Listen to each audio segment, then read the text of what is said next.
Джами Аширов на протяжении 17 лет работает в России. Свою трудовую деятельность начинал обычным наемным рабочим. После занялся бизнесом. На сегодняшний день он помогает трудоустроиться нашим соотечественникам в России. Сперва в России дали возможность остаться мигрантам. Даже у кого не было документы легальные, им остаться во время пандемии, потому что все границы были закрыты. А сейчас, 15 июня, сказали уже, это крайний срок, чтобы всем легализоваться.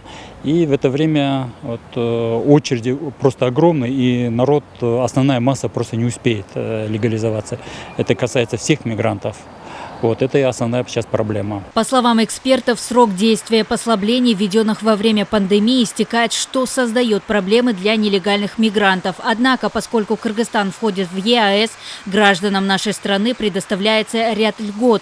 Так, с начала этого года вступило в силу соглашение о пенсионном обеспечении трудящихся стран ЕАЭС, определяющее назначение и выплату пенсий гражданам государств Союза, на территории которых приобретался пенсионный стаж. Вместе с этим мигранты могут находиться в России до 30 дней без какой-либо регистрации и работать по трудовому договору. Также в целях устранения ограничений по безработице в настоящее время реализуется проект «Работа без ограничений». В рамках этого проекта наши граждане, сидя здесь, то есть находясь на своей родине, может поискать работу в других странах членов Союза, то есть выйти прямиком на работодателей и могут получать полную необходимую информацию для работы в той стране. Более миллиона наших сограждан сегодня вынуждены работать вдали от родины. Большая часть трудовых мигрантов находится в России. Все они не только кормят свои семьи, но и вносят значительный вклад в экономику страны. И поэтому создание благоприятных условий нашим соотечественникам должно быть первоочередной задачей государства.